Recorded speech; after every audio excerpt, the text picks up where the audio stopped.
पहाड़ पर उगने वाला देवदार सालों में खड़ा होता है, लेकिन एक भूस्खलन उसे पल भर में गिरा देता है। राजनीति भी कुछ ऐसी ही होती है। भरोसा बनने में बरसों लगते हैं और टूटने में सिर्फ एक चुनाव। उत्तराखंड की सियासत भी इन दिनों ठीक ऐसे ही मोड़ पर खड़ी दिखाई दे रही है, जहां चट्टानों पर नहीं भरोसे पर दरारें दिखने लगी है। और ये दरारें किसी एक दिन में नहीं पड़ी। पहले वादों ने रास्ता बदला, फिर वक्त ने करवट ली और अब जनता सवालों के साथ खड़ी दिखाई दे रही है। क्योंकि सियासत में कैलेंडर तारीखों से नहीं चुनावों से चलता है और उत्तराखंड की राजनीति का कैलेंडर अब 2027 पर आकर टिक चुका है। नमस्कार, न्यूज पेज देख रहे हैं आप और मैं हूं आपके साथ अक्षता रावत। तो तैयार हो जाइए, क्योंकि अब बात सिर्फ राजनीति की नहीं 2027 की तैयारी की भी है। उत्तराखंड की सियासत में चुनावी शतरंज बिछ चुकी है, मोहरे सज चुके हैं, चालें चलनी शुरू हो गई है।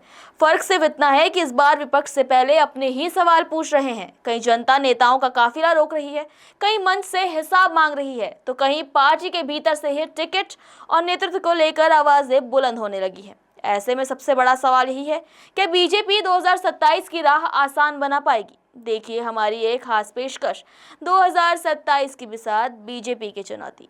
कहते हैं कि पहाड़ की हवा कभी झूठ नहीं बोलती, और इन दिनों वही हवा कह रही है अब वादों से काम नहीं चलेगा, रास्ते भी बनाने होंगे, भरोसे भी निभाने होंगे। क्योंकि जनता अब भाषण नहीं हिसाब सुनना चाहती है, विकास के पोस्टर नहीं विकास की तस्वीरें देखना चाहती है।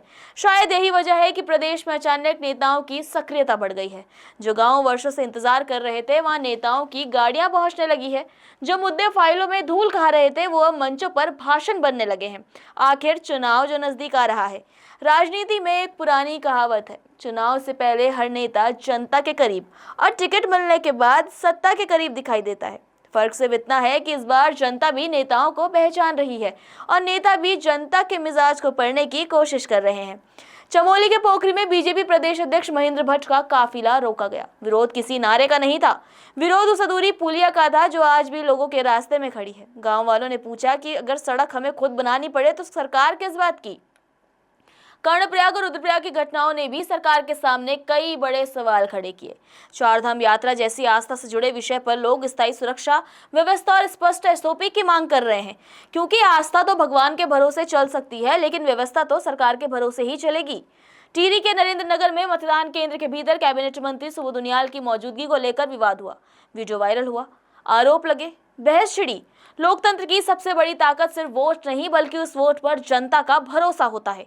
क्योंकि लोकतंत्र की लौ तब तक चलती है जब तक जनता को यकीन हो जाए कि उसका वोट किसी साए से नहीं डरता। कुमाऊं के बेताल घाट में विधायक सरिता आर्या पहुंची तो स्वागत फूलों से नहीं किया गया, गो बैक के नारों से हुआ। लोगों ने सड़क, स्वास्थ्य, मोटर मार्ग की बहाली पर सवाल उठाए। आखिर जिस गांव तक एम्बुलेंस नहीं पहुंचती, वहां चुनावी भाषण भी अधूरे ही लगते हैं। गढ़वाल के कर्णप्रयाग में विधायक अनिल नौटियाल को भी मन से जनता के सवाल सुनने पड़े। एक महिला ने खुलकर नाराजगी जाहिर की। कहते हैं जब चौपाल सवाल पूछने लगे तो समझिए जनता सिर्फ सुन नहीं रही है, हिसाब भी मांग रही है। और लोकतंत्र में जनता से बड़ा ऑडिटर कोई नहीं होता। लेकिन असली कहानी यहीं से शुरू होती है, क्योंकि बीजेपी की सबसे बड़ी चुनौती शायद विपक्ष नहीं, बल्कि अपने ही नेताओं की बढ़ती बेचैनी है। देहरादून में पूर्व मेयर सुनील उनियाल गामा लगातार कैबिनेट मंत्री गणेश जोशी पर सवाल उठा रहे हैं। विकास कार्यों और आपदा पुनर्निर्माण को मुद्दा बना रहे हैं। मुख्यमंत्री तक बात ले जाने की बात हो रही है। हरिद्वार में भी तस्वीरें बदल चुकी है। जहां कभी दावेदारी करने से पहले नेता 10 बार सोचते थे, वहीं अब कई चेहरे मैदान में नजर आ रहे हैं। आखिर चुनाव की खुशबू सबसे पहले पोस्टरों से नहीं, नेताओं की बढ़ती मुस्कान और जनता के बीच बढ़ती मौजूदगी से आती है। टिकट की दौड़ शुरू हो चुकी है और हर कोई अपने राजनीतिक जमीन नापने में लगा है। उत्तराखंड में आज विपक्ष से ज्यादा चर्चा बीजेपी के भीतर की हलचल की है।